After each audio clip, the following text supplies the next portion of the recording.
welcome in to our Kneat webinar, our Kneat Insights webinar. Thank you. Perfect. I'm glad you can all hear me now. Let me take it back a slide. So we are talking today about electronic batch records and validation in the new world. Really glad that you're here to join us all. A few housekeeping things before we start. On the right-hand side of your video screen, you should be able to see the chat, polls, and Q&A tab. In chat, as many of you are seeing now, you can type in your messages. You can let me know if you're not hearing me, which is perfect. Thank you for doing that. But we also want to know and hear about where you're joining in from, any of your thoughts on electronic batch records, and feel free to engage with each other and network in the chat there. That is an open space for all of you, all of us. We will be having an interactive poll that I'll get to in a few slides, but it's up there right now if you want to go ahead and answer early and get your answer in. Otherwise, the Q&A tab is also where you can put in your questions anytime during the presentation. And at the end of our featured presentation, we'll come back and answer those questions, as many as we can. But don't worry, even if we don't answer your question today, a Kneat representative will reach out with an answer to make sure that you get all the information you need. So you will be muted for the rest of the webinar. I will hopefully not be muting myself anymore. But feel free to submit those questions in the Q&A box. We'll be running that interactive poll, but most importantly, we want to hear from you. So like I said, use that chat or after the webinar, or if you're viewing this on demand, reach out to us at info@kneat.com, info@kneat.com. You can get more information about Kneat Gx as a platform, Kneat as a company, or just give us your feedback on webinars. What do you want to hear about? What can we do better besides unmuting myself? And that feedback is super important to us as we want to keep driving our webinars and keep building the community that we're building. So I'll stop here just for a quick copyright disclaimer for Kneat Solutions. But like I said today, we're so excited to talk to you a little bit about Kneat, why people and companies choose Kneat Gx as their digital validation platform.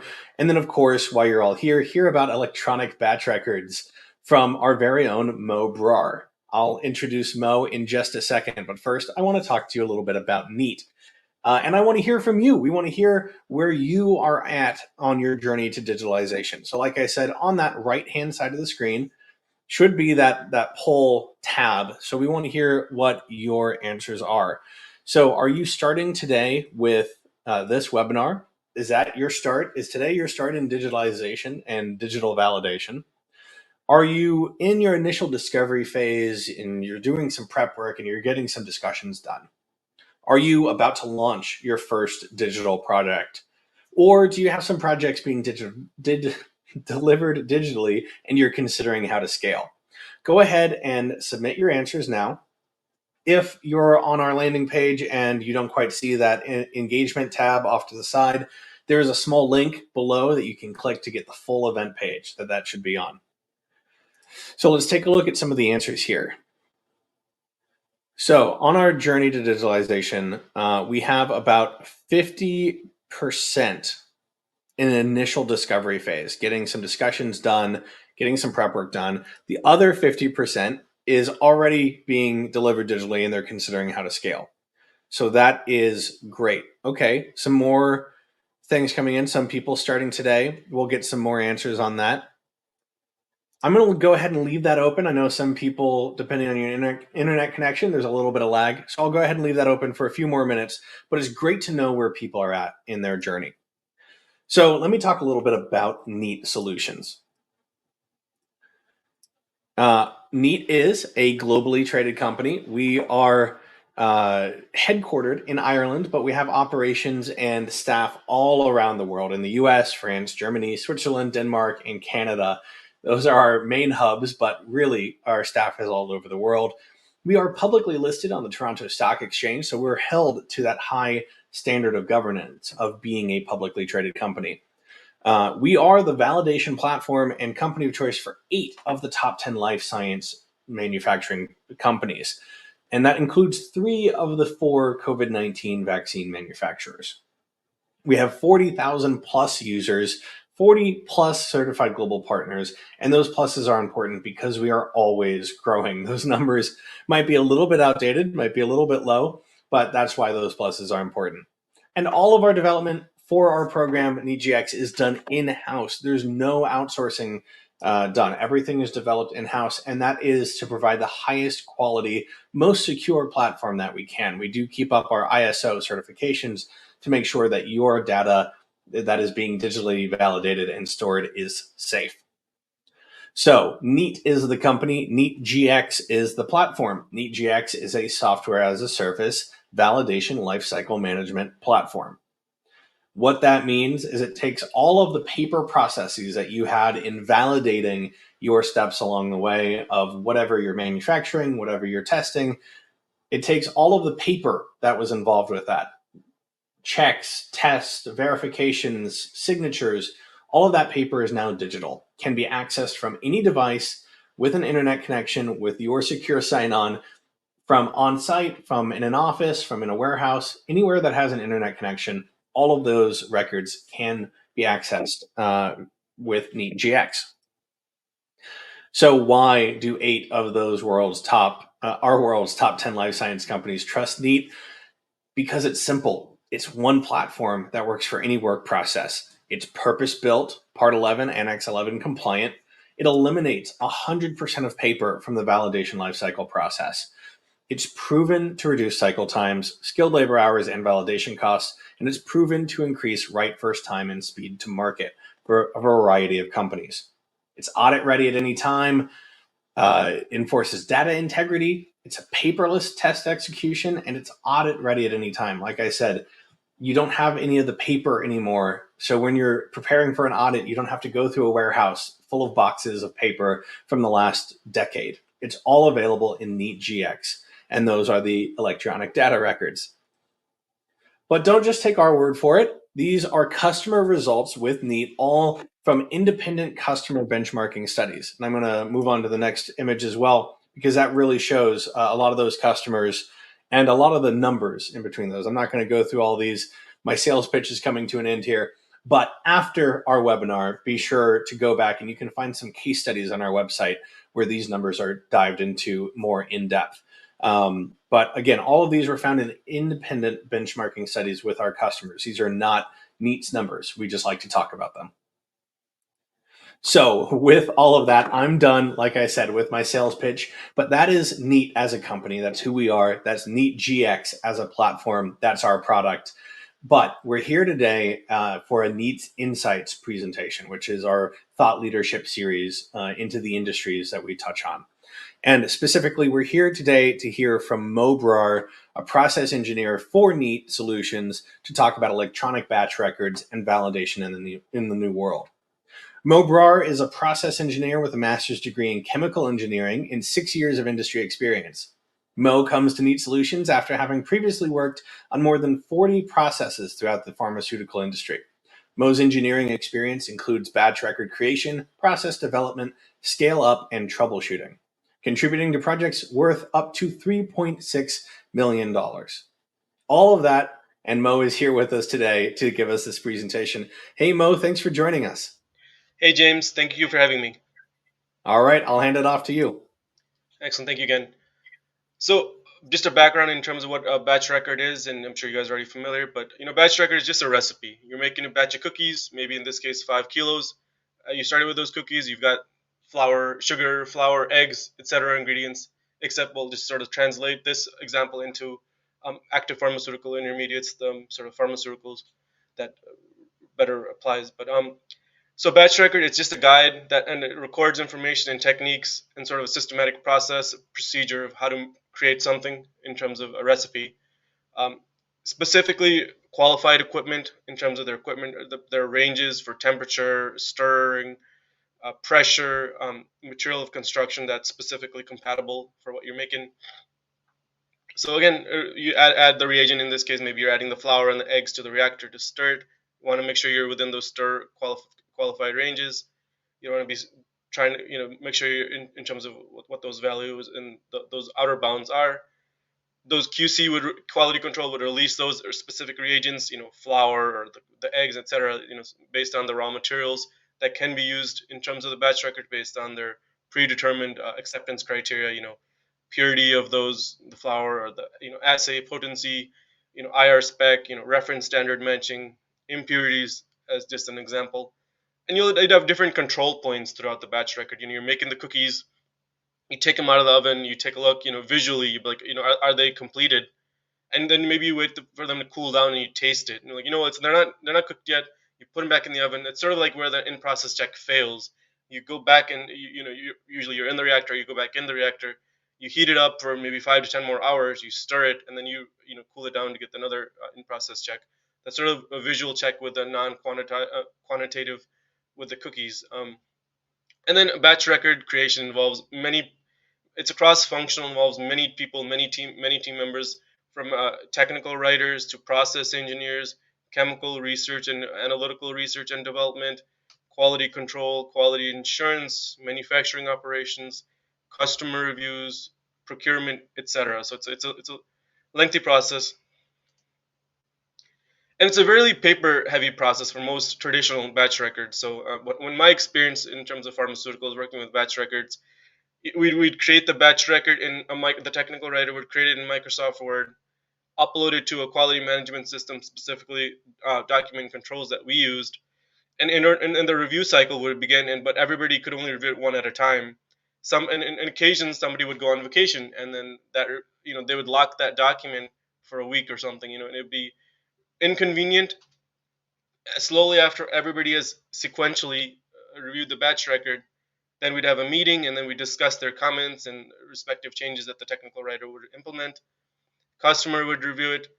After we've gone through all the review cycles, really slow ones, at that, the process engineer would issue it to document controls. Assuming they're not having printer, paper, ink issues, they would print it, and then the engineer would go to document controls. And during COVID time, we had to work around their schedule, so you get the headaches in terms of trying to be there when they needed you, and when they're there, and trying to work around when batches get approved and when you can do it. So you go there, you look for your batch record. Once you find it, you gotta you gotta do the staging calculations, which is basically how much you're making the cookies, how much flour, eggs, how much of that do you need, sugar, based on your batch size and input of the limiting reagent. And then after you complete those calculations, you take it to the staging team, which is they're gonna get the flour, the sugar, etc., all the reagents that you need, the raw materials, and they're gonna take it to the plant in which you're making those cookies, and make sure that you have enough of the raw materials, to be able to make those cookies, without needing to have interruptions.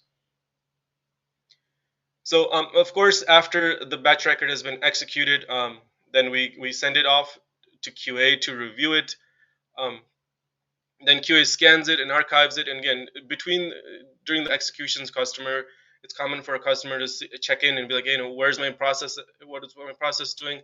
What raw materials and what quantities were they used? Or what sort of, because there's usually a plus or minus 2% from a target point of view, and what lot was used. Sometimes there's multiple lots available, and where's the process? How long did you stir it for? What's the in process check looking like? Those type of things would be common to have to jump into the plan and get those. Again, it's a really slow process, and then QA would have comments and changes, and the GDP, good documentation practices, and well, this person didn't sign in the batch record, or they have a comment that's not clear or needing to re-sign it. So sort of the back and forth, and you can kind of see the sort of the headaches with the batch records, and the overwhelming with the paper side of things.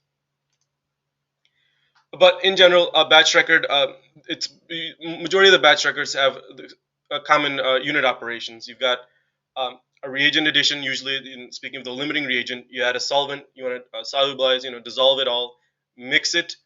You have a stir it step. You have a heat it to a particular temperature based on process that's specific. Add a critical reagent. In organic synthesis, you're adding that critical reagent to um, you heat it up so the reaction occurs, and after 5, 10, 20 hours, you'd cool it down, and then do the in-process check. That's where you submit it to Q. You've got 1,000-liter reactor. You pull in a 10 milliliter sample. Again, you assume everything's homogeneous. It's consistent throughout the whole reactor.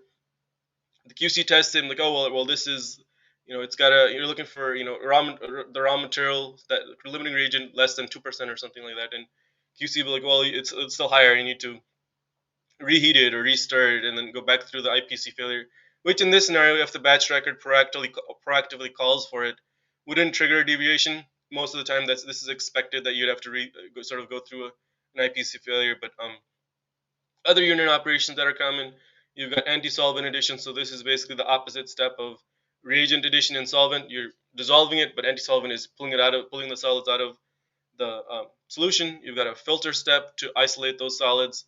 You want, again, at the end of the day, you need something that's stable, that can be held at a particular, in a refrigerator or freezer or at room temperature, that's stable and won't degrade. You dry it in an oven or conical dry, dynamic versus static drying, based on the solvents that you've used to remove those. And sometimes you've got water washes and those type of things. So, like Carl Fisher, below a particular percentage. You'd have in-process cleanings, and expecting to, if you're re-entering certain equipment. Majority of the batch records look like this, as I was mentioning earlier: limiting reagent, solvent, or solvents to dissolve. They get added to a reactor. You stir it. Then afterwards, you add a critical reagent. After adding the critical reagent, you heat it to a particular temperature. That's to get the reaction to go. Again, this is tested in lab before you scale it to the plant. You stir it for maybe 5, 10, 20 hours. After you've expected the reaction to have been completed, you cool down to room temperature most of the time.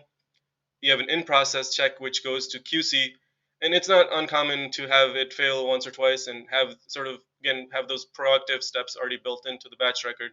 One failure means you have to reheat. One or two failures means you have to just reheat it, maybe heat it for 3 or 4 more hours, stir it for that particular time period. Heat and stir usually occur together um, for sort of failure step. Cool it, and then just resubmit it. In sort of lesser common scenarios, you might fail for a third time, and then you're really just taking advantage of Le Chatelier's principle and just adding that critical reagent again to really push that reaction to completion. After you get that in-process check to, or control point, to pass, you have an anti-solvent addition, which again just is the opposite part of step one, where you're dissolving it. You're really getting the solids out of the solution, and then you're isolating those solids on a pressure filter. The filtrate would go into usually an adjacent reactor. Um, and depending on sort of the cleanliness of those filtrates, you might circulate the filtrates or just keep them there. Then you dry in an oven or a conical dryer, whichever, based on type of drying you need and the batch size. Um, and then here's where you'd have that, that the solvents you've used, you want to make sure they're removed, and they're safe from a safe at a low enough standard. Maybe your KF is less than 1%, and your ethanol content or methanol, whatever reagents you're using are below or have been removed to a safe parts per million amount.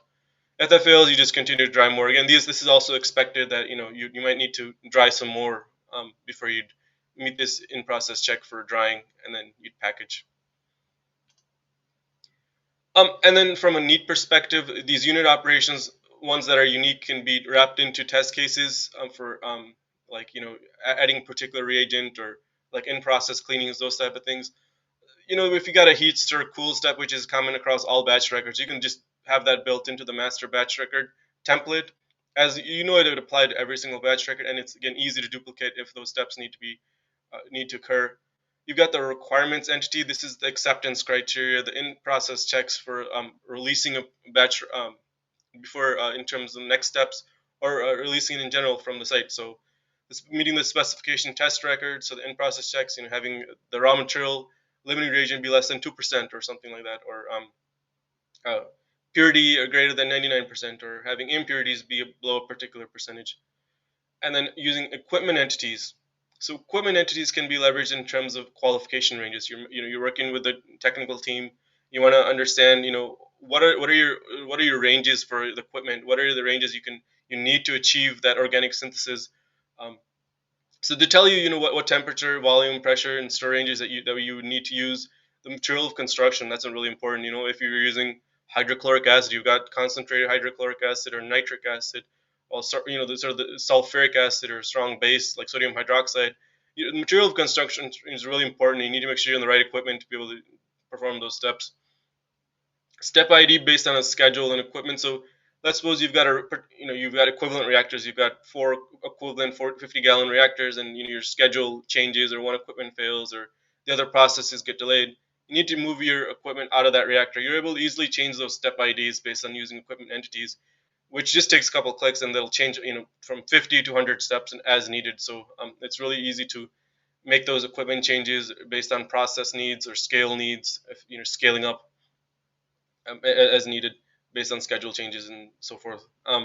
File entities. So you've got your standard operating procedures, you have your work instructions. So be able to readily have these available within your electronic batch record and be able to reference them is really beneficial, because if you're in the plant and you've got a paper-based batch record and your operator, maybe they got trained on it and they forgot about how to perform a particular unit operation, and you involve a lot of personal protective equipment, PPE. They have to, donning and doffing of the PPE can take a considerable amount of time. Is they have to leave the plant to go to the control room, open up that computer and open up that SOP or work instruction, be like, well, I got to print this off in order to be able to do what you need to do. But having this within Kneat, again, be able to quickly click those references and just, be able to see what the work instruction and what are the steps you need to do to do a particular carbon filtration or pressure filtration or what have you that might be causing them confusion. And less commonly used, the drawing entities, maybe you have a P&ID piping and instrumentation diagram of equipment. Maybe you need to look at more sort of a granular look of a reactor in terms of, what tubing or what type of, sort of the nuances of reactor based on certain processes, if you're troubleshooting them, or if there's particular changes you need to make. I know one particular process we're doing with nitric acid, and you got to make certain modifications, make sure that everything's safe. So from Kneat, in terms of Kneat and how it adds value to your electronic batch records, you've got, it reduces your risk and it reduces your cost. Again, having these bundled together is amazing, as well as maximizes your productivity, allows you to maintain that compliance side of things. Again, audit ready anytime. Again, fully in 21 CFR Part 11 compliance. It also enables globalization and global standardization across different sites in the same country or across the world. Allows you to maintain that product quality in terms of speed to market, bring it to market quickly in an efficient and systematic manner. Of course, empower your management to be able to have those administrative and procedural controls. So Kneat, each section is an infinite page, and really this is nuanced. But in one batch record I'm working on in my and again, batch record, batch is just sort of one of those tricky ones. You're in development, um, and there's an issue that occurs in a in process checkpoint. And what happens is operations has got a footnote at the bottom, and then you need another footnote at the right corner, and then you need another footnote at the top, and at the left side of the page. You can imagine all four corners are filled up with footnotes, because you gotta follow the GDP requirements, GMP requirements of signing it, putting an explanation, and and dating it. So you can imagine, having all these references across the page. It was one of the messiest pages I've ever seen. Trying to fit in all this, all these sort of footnotes and the changes that's required in on one page, and it was just it's hard from QA perspective. It's hard to present it to the customer, and it's hard for operations and engineering team to take a look at what really, to sort of figure out what these footnotes mean and where to put them. And it's a big overall. It's just a headache. So be able to use Kneat and have an infinite page. You can have 1 unit or 10 or 100 unit operations all in one page. And in this scenario with the footnotes, you can have all those footnotes in the same page, and it can be clear. There's no legibility concerns. It's contemporaneous. You can sign off and have witness signatures. Again, it's those little things. The infinite page, it's extremely valuable from a electronic batch record point of view. Especially, remember, just this page with all these footnotes everywhere is, again, one of those less ideal scenarios when you're developing new processes. It's the infinite page is amazing when you recognize on the flip side of never having to deal with that. You can have as many footnotes and comments as you need based on process requirements as you're developing them. So in terms of batch records for Kneat, you can leverage those equipment entities as an equipment inventory. So, as these certain equipment would be fixed, you've got a reactor 303, and 305. I know that right off bat, these are 300-gallon reactors, and they're fixed to a particular plant. Maybe this is in plant 1, plant 2, or something like that. And then the conical dryer and then the pressure filter. I know the conical dryer is more than likely fixed as well, but the pressure filter does have wheels, so it does have that flexibility to move around from one plant to another plant. So it does allow you to understand that, hey, some of these equipment, sport equipment, can move, but most of the equipment is fixed. So having to be able to use that as inventory, from tagging to their qualification ranges, from temperature, volume, stir, pressure ranges, infinite number of batches is is very valuable. Being able to use that qualification data I was mentioning, referencing the equipment's qualification reports as needed, updating tag or equipment during hundreds of steps during the process. If you've got a schedule change or a process change, or you're scaling it up, you got to use different equipment. Be able to just update that just by clicking a couple of buttons is amazing, because it updates across all the batch record steps. This also guides the technical team in developing the batch record based on the equipment qualification ranges. Helps to reduce deviations relating to equipment issues. You know what the equipment can do, and you know what it can't do. So that becomes really clear and easy to reference from a QA and customer point of view. Reduces the need for footnotes, as well as I was mentioning in the previous step, where the headaches in terms of too many footnotes and limited space and needing to leading to document control to have to issue all these pages again. Helps QA in terms of reviewing batch records in a CGMP, current good manufacturing process compliant manner. And of course, changeover cleanings from a reactor tags point of view. So, this is what the previous process was, this is what the next process will be. The MAKO, the maximum level carryover limits that have been met for each equipment to ensure that it is past the MAKO requirements. So this is again seeing the sort of the equipment inventory on the side, seeing that here are the process steps that an example of charging a limiting reagent to an empty reactor, and then it tells you, hey, it's a reactor 303, and it gives you the reactor description. It's a Hastelloy reactor. When I use a particular charge point, it's these steps right here that you can modify as their smart IDs, basically. They're kind of like smart properties that can be there. You'll need them in every step, obviously. Start in this reactor, heat in this reactor, transfer to this reactor, and you can just click on them and change them based on whatever your batch record requires. So if you're changing this to, maybe we're changing this from reactor 303 to reactor 305. We no longer be in reactor 303. We really wanted to start in reactor 305. And maybe there's charge point issue or another other equipment related or process related need, and maybe this they're both reactors were changeover cleaned, but this one met the requirement and this one didn't, or this one had a process in here that based on the toxicological data that you wouldn't allow to do. So again, really easy to be able to change this across different steps easily, and you only need to change it once to be able to have it change across many different steps. And then requirement entities, you can leverage those in terms of in-process controls and in-process checks. So again, these would be pre-approved. You've got a reaction completion for FP final product 625.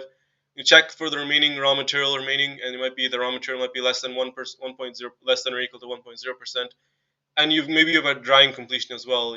Carl Fisher KF less than or equal to 2% as acceptance criteria, and I'll show later on in the next page.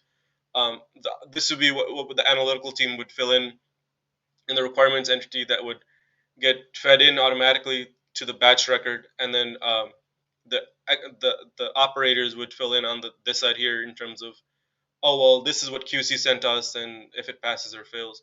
Again, this eliminates the need for footnotes. If we need to change anything, you just end up changing the requirements entity. Again, it's pre-approved, and it's specifically focused on the analytical department and QC, for which they would apply, and be able to have a huge list as in an EPR entity per row table within inside Kneat to cover all your requirements from a purity, impurity. I know there's sometimes many impurities, impurity A, B, C, less than a particular percentage, drying endpoints. And of course, being able to duplicate, which we'll discuss later, having to be able to use the duplicate function for certain steps like heat, stir, cool, where you don't meet a particular acceptance criteria, and then you have to go back and just sort of do the heat, stir, cool again. Be able to easily do that without needing to be sort of having those proactively built in. A 50-page batch record can be inflated and to be 70, 80 pages if you have to certain steps you're expecting failures to need to heat it up again, because it takes a couple of rounds of heat, stir, cool. Again, this would reduce the batch record review time as well. Operations would only be able to fill in the sections that are executable and cannot accidentally make changes to things that wouldn't be relevant to them. So this is what it would look like. You have flags in the corner from a requirement entity point of view. This means they were approved externally from the batch record in the requirements entity side. This is what the operators would fill in. You'd get results back from QC. You might be like, oh well, the acceptance criteria is less than or equal to 1.0%. Maybe they get 2 or 3% back. Though that's a fail. You sign off for the person performing this, and then of course the witness. And you can leverage that duplicate function as you recycle through the sort of the heat stir cool steps. It allows you to meet the CGMP requirements from a signature and witness perspective. And these are the executable fields which would be in terms of when the document is in test, as this would be during the design phase. And again, the green corner flag shows that it's approved content and it matches the content that's within the requirements entity. And again, the operators would not be able to accidentally edit this. And so again, there's those sort of the safeguards already built in. And if these values during the batch record, you can recognize if they change, they'll be highlighted in different colors, so you can update them accordingly to match the requirements that are up to date. Let's suppose you're making an intermediate or final specification test record. You'd start with an entity per row table. Again, just one or two clicks, you get to select off what requirements you want to fill in, and it automatically populates this table for you. You select the column headers and the particular entities that apply to it. You've got a reaction completion. You've got multiple impurities here, impurity A and B. You've got HPLC purity greater than 99%. All this acceptance criteria is the corresponding descriptions would fill in. And again, QC might be able to, this might be something for the QC to fill in, and more than likely would fill in the results here and have a pass fail. And rather than having a step by step, you might have something that's signed off here and then a QA check off from an oversight point of view. So just to reiterate certain main points on Kneat's compliance side of things. So Kneat is 21 Part 11 compliant and Utralex Annex 11 compliant. So again, it adheres to the standard of electronic records and signatures in the pharmaceutical industry, and of course meets the FDA principles of ALCOA. So it's in terms of attributable, legible, contemporaneous, original, accurate, complete, and consistent. Enduring and available. Again, enduring and available is really nice from a 24/7 availability in terms of being electronic. The legibility is a big one where you're everybody's handwriting is different, but when you're using Kneat, you're using the same font throughout, so that legibility really is becomes really of course easy to uh, uh, not have to sort of worry about. Contemporaneous, of course, you sign off as you do it, and again, attributable, who did it, and of course, again, it gives you the original and accuracy as well, and just gives you the history of who did it, when they did it. So current good manufacturing practices as well. Set the regulations to ensure that you've got the quality, safety, efficacy of the pharmaceutical product that you're making. And Kneat also supports single sign-on, and that they do have that force authentication to ensure that it's 21 Part 11 compliant as well. So when you log in, or for each row as well, that they do force a new signature password requiring a dialog for each user. Again, this just summarizes sort of the 21 Part 11 compliance from a Kneat point of view. I think the data access 24/7 is one of the things that's trickier with traditional batch records. So having you always have it readily available to you. Electronic and the signatures and records, audit ready anytime, restore and backup, and of course secure data storage. And then this just goes into sort of the 21 Part 11 compliance in terms of where you've got electronic signatures and how you'd pre and post approve documents in the approval tab, and having the signatory capacity, the user groups. You also have the UTC timestamp, which we'll see later on also gives the flexibility for specific time zone configuration as well, local time zones. But you'll always have that UTC timestamp as well as the date and the time. So this shows somebody signing here, and specifically me. We've got performed by, so we've got performed by, who did it, Mo Brar, the username, the row that was signed, the date, the time, and then of course the UTC timestamp as well as the sort of the local configurable time zone. And then of course you got the reason for the failure. This is a resign, so it does force a reason for the failure as well. And again, sort of the new features in Kneat does allow for those configurable time zones. So sort of those nice to have features. And of course, GMP processes require a signature from a executor and a witness. So this is already built into Kneat. So first, this executor would sign, and necessarily forcing a witness to sign afterwards. And again, other configuration settings that can be toggled on and on from a cell history enablement point of view. If you might have, it's like having footnotes basically. One person made the change, second person made the change, third person made the change. and then it shows you who made which change, and you're required to sign it again. And of course, regards force toggling the required design for any changes, reason required for signing any changes. Enforce different witness signature. Of course, you want this to be enabled. You don't want the executor to be their own witness. So that also is configurable, allow you to meet the GDP and GMP requirements. And then this just reiterates sort of the able to use a PIN using your password for that particular login session to expedite the signing stage while remaining compliant if you have a big table of a lot of content that needs to be signed. So for unit operations, ones that are very specific, you'd commonly just use the test case library, just the section group templates.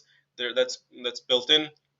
They're pre-approved and version control, so these will be specifically used for if you have a particularly unique drying step, or if you have a particular reagent addition, then you'd leverage these more commonly. Alternatively, if you have certain steps like heat, stir, cool, automatically built in the master template. And these are again easily to add them, drop them in here for unique steps that unit operations that don't need to be duplicated. Just you can click the your preview icon as well as just add, and shows you the version, and you can search it and it's filterable, and you can see the test case library in terms of specific batch record needs and specific processes with unique steps. This is a pretty cool function, exporting to Excel from Smart Table. It's just right click and export to CSV. It's performing calculations. I remember I used to have to perform calculations, sort of an outdated calculator, and it wasn't the easiest thing to perform, and prone to error. So being able to have sort of engineering and witness CR&D and sort of procurement and staging team be able to use a sum function for total reagents. So you might have methanol in here, particularly just one step, but maybe you have methanol in multiple steps, and you need different quantities. Maybe you need 30 kilograms or 30 liters of methanol in step 2, and maybe you need it in step 6 and step 8. And they can use a sum function in Excel to combine all those easily and be able to, well, we need to determine how much they need to stage. Multiplying for calculations is a really useful one as well, especially when you're having a target, got a limiting reagent. You're multiplying based on the sort of the volumes or equivalents that you'll be using based on the process. And again, you always basically every reagent has a plus or minus 2% to allow them that flexibility, that variability. So across different, because always having limiting limiting reagent applied across different reagents that you'll be using, and makes it really easy to perform those type of calculations. For statistical analysis, it's really nice as well. From if you're performing continuous process verification on commercial batches, so performing like we would use Minitab analysis for CPV for different batch sizes, impurity yields. So rather than having to look through scanned batch records physically or electronically based on QA, you can just pull these out by right clicking and just have it easily drop those into Minitab or Excel for analysis. You can also use this for data analysis and visualization for deviations, and root cause analysis for stir times or temperatures and pressures and so forth, where you want to show patterns and show why, what might have been the actual root cause, or what might have caused that deviation. Also can help in terms of process development of quantities of raw materials that will be needed, and of course maintaining that mass balance in terms of mass balance determination and yield determination. So this is that duplicate function I was saying. For again, if you're, most commonly heat, stir, cool steps are in every batch record basically, and be able to have those steps just be you click the duplicate button, and they show up here where you don't need to proactively put those steps in here, where you don't need to make a 50 or 100-page batch record inflated by 20, 30 more steps that because you expect an in-process check might fail, and you just leverage this duplicate function as needed and just put in those necessarily procedural controls, where if you have to heat it again, just hitting the duplicate function allows you to make a copy of that. That's this would be the original, and this would be what the duplicate would look like, and it wipes that content, and you're able to repopulate those cells again for, it's common in a batch record to have a stir time here, temperature check here, or your pressure check here. So in that sense,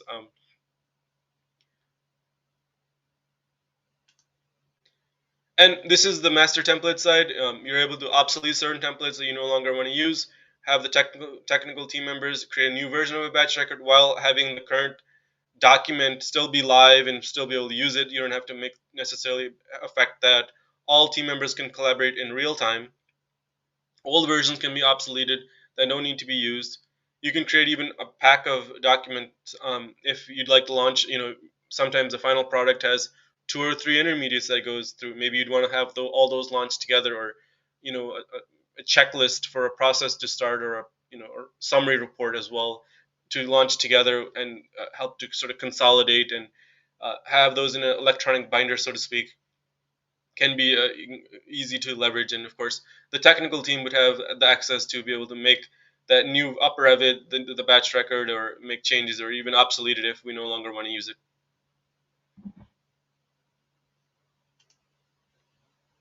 It's really common during customer calls, and they're always like, hey, where's my process at? What step are we on? How did we end up doing? So um, they provide real-time data to the customers in terms of electronic batch records. Um, they also follow the Alcoa principles. The customer might ask for when materials are used or lots that are used. And then one thing that I noticed was common was, hey, can I get a photo of what the product looks like? And sometimes having a photo specification as well isn't uncommon of the dry, the raw material, sort of the final step. So again, different ways to directly input things into Kneat without needing to save it locally. So if you've got an iPad on the floor, so the photo one is the one thing that I think would be really valuable.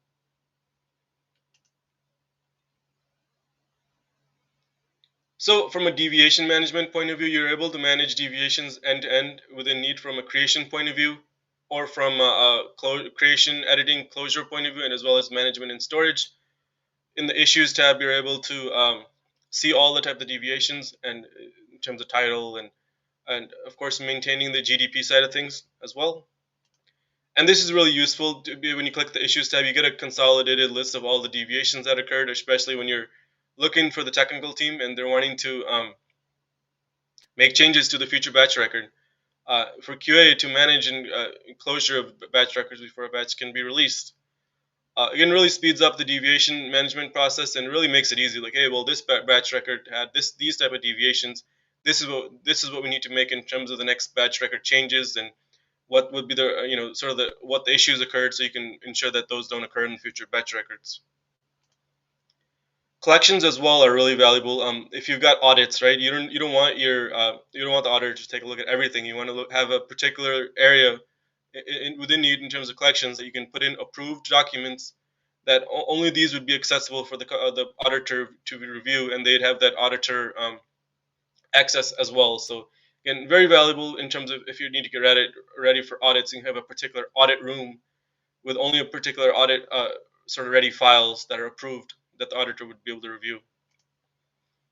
Drawing entities, as I was mentioning, reviewing and storing P&ID diagrams, so piping and instrumentation diagrams, in terms of like reactor diagrams and things that you would want to review for a process if there's certain sort of unique or need sort of granularity in terms of what the process looks like and what you want to sort of make bigger changes across the site from an equipment and piping point of view. And then this is what the file entities would look like for reviewing and storing of standard operating procedures, work instructions. And again, as I was mentioning, you can easily reference them inside a Kneat, so you don't have to go and print off a standard operating procedure or work instruction if the operators forget what those look like, or again, readily pull those off based on the links within that are already available. Again, just to sum up how Kneat can be valuable for you, again, streamlined in terms of production workflows, access company-wide across the world, allows you to improve the accuracy, reduces the wait times in terms of needing to get it to document controls and printing and releasing and sort of the interdepartmental reviews. Again, allows for that real-time updates and real-time collaboration as well. Better regulatory compliance and those collections as well, and being audit ready anytime. Again, Kneat is easy to configure and easy to use. You can create, review, execute batch records as well as archive them all within Kneat. So There's so much more, but that's the sort of the time for our batch record side of things from electronic batch record usage in Neat. Did we have any questions or comments?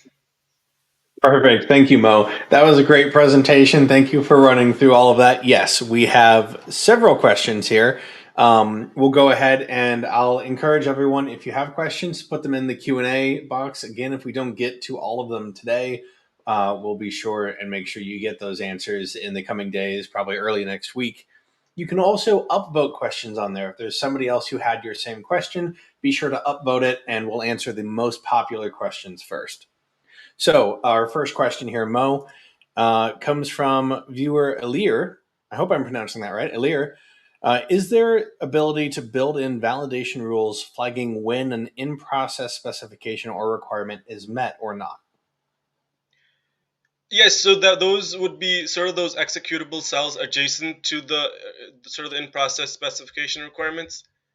Um, so that's where the operators would fill in, sort of the executable side of things that would fit in, and there's a reporting side of things that you might be wanting to consider in terms of which ones fail and wanting to sort of see a high level for a process that which ones are met or not met. And I think sort of more on rather than rules, rather than sort of having to be able to see a reporting side of things, which Neat does all have as well, is in-house reporting of sort of which ones pass and which ones didn't pass for a particular batch record is sort of the on that side of things where you would lean towards for this question. Gotcha. Okay. Thank you for that answer. Hopefully that helps. Here's one from Anonymous. Could you summarize some of the latest neat features that make electronic batch records easier to draft and use? Absolutely. Good question. So the latest entities are really among the latest and best features for Neat. You've got the equipment, requirement, drawing, and file entities. And the equipment entities, as I was mentioning, allow you to really get that equipment and inventory going, and those requirement entities allow you to leverage those in-process checks and controls and specification records. And then you've got the collections as well for audit purposes are some of the latest and greatest elite Neat features. Perfect. Thank you for that. Let me. Okay, that next one comes from Emily. How does electronic signature work and is this compliant? Yes, so Neat is again, as James was mentioning, it's again built in house. Again, it's full from a fully compliant point of view. It has your username. It has how all that access is built in is how it makes it compliant. Um, I think probably not as much time here to discuss the sort of the nuances of it, but you do have that username in there. You do have fully attributable to who that person is in terms of access point of view, from how that person was in terms of made from an email point of view, and in terms of the full information of what you'd be doing from a physical signature point of view. You get that in an electronic format. You get their name, you get their username, you get the UTC timestamp, you get the date, sort of the high level understanding of. Yes, in terms of 21 CFR compliance, it is met in terms of need in electronic signatures and records. So yes, that's correct. Gotcha. Gotcha. Perfect. Thank you for that. Yeah, everything, we keep everything compliant and secure. So sorry, next one from Anonymous. Is information or does information still need to be transcribed into Neat or is there any integration available with other systems?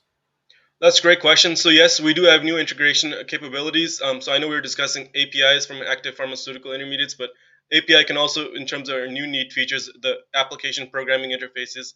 So that is a new, sort of the latest and greatest feature that we're working on right now with Neat. And yes, other systems like SAP and others do have the integration capabilities, and that is a configurable setting within Neat that we've got an integration engineer specifically to work with the customers on the integration side of things. Yes, that's correct.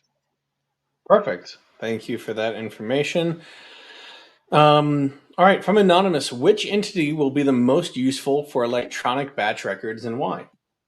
Currently, I'm leaning on the equipment entities to be the most relevant to batch records.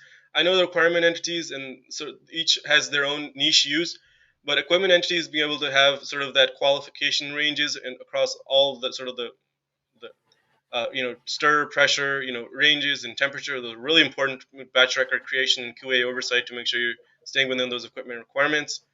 And of course, equipment inventory is amazing. To be able to just pull that infinitely across different batch records, which equipment you're using, those IDs for different steps is be able to change those, and that flexibility is one of the better ones, I would say, and one of the most useful ones for electronic batch records. Perfect. And there is Malika thanking us for the answer. Thank you for the question. Yep, thank you. And then the last question that we have here from Anonymous: what advice would you give to prospective customers nervous about making the transition from paper-based batch records to electronic? We in Kneat work really closely with you. The process engineer builds the process within Kneat for you. So again, no reason to be nervous. Again, we work the project manager, the process engineer work closely to build the process from your paper side of things, optimize it within Kneat based on the smart properties. Again, we build it from scratch. Again, absolutely no reason to be nervous. Again, I think more to be very excited in terms of the improvements and optimizations we can build for you directly inside Kneat. And there's a full customer mapping process sessions we have with you guys, with the customers, and customers fully involved in making decisions on how they want to make changes. And we demo the process to you as well in terms of seeing how the end to end, sort of starting to finishing, what that looks like, so you can give feedback and make changes. So yeah, no reason to be nervous. Really, every reason to be excited. Perfect. Perfect. Yeah, I couldn't have said it better myself. There is no reason to be nervous. Yeah, as we mentioned, when you sign on for Neat, when you're joining, there is a whole team of people walking you through the process of getting started, getting everything implemented that you needed. So we definitely try to make it a worry-free process. Well, Mo, that is all of the questions that we've had submitted. So I want to really thank our audience members who put those in. Really want to thank you, Mo, again for the presentation. It was very enlightening, and hopefully the audience thought so as well. I'm going to talk about some of the upcoming needs. So I'll say goodbye to you, Mo, and thank you again very much. Thank you, James, and thank you everyone for listening. So I want to take a moment to talk about some of the upcoming events and things that you can see more of Neat at. So for our webinars, we have our monthly demo webinar coming up at the end of the month. Every month we run a demo webinar. So if you want to see Neat in action, you can always sign up for that information. Or you could do a one-on-one demo that is more tailored to your needs, and it's you and a Neat representative walking through it. So you can ask more specific questions, get more specific use cases for what you might need. So that monthly demo webinar done with a group is coming up on May 29th. Relax with results, Kneat Gx for stress-free compliance. Then on June 13th, we have our State of Validation 2024 report. The State of Validation is an annual survey that Kneat runs, usually from the beginning of the year into the summer, that talks about the state of the validation industry. What are people seeing? What problems, what challenges are companies having? What new opportunities are there for innovation? So that survey has been ongoing throughout the year. We've analyzed all of the results, and we have a great panel of experts that will be talking through the report that we'll have at that point just released. So tune in for that June 13th. Be sure to register. You can find all of the information for those at kneat.com/news and events, or on our social media channels, which I'll talk about those in a second. If you are joining us in person for a conference, we have the BIO International 2024 coming up in early June in San Diego, California. And I want to mention Validate 2024 coming up just next week. I believe the registration was stretched out until tomorrow, Friday, the 10th of May. So this is literally your last chance, if you're watching this live, to register and make it to Berlin to attend Validate 2024. That is Kneat's very own annual conference on the Validate and digital validation industry. There's going to be a lot of great panels there, a lot of great networking, and some great activities and events that my colleagues in that events team have planned out. So if you're not already registered and you can get to Berlin next week, register now. This is your last chance. If you are already going, please stop by, say hi to some of the event planners, and be sure to tell us what you think of the event. Again, we really appreciate you being here with Kneat and seeing another Kneat Gx webinar, another Kneat Insights webinar. We really hope to see you again next time. Thank you so much and take care.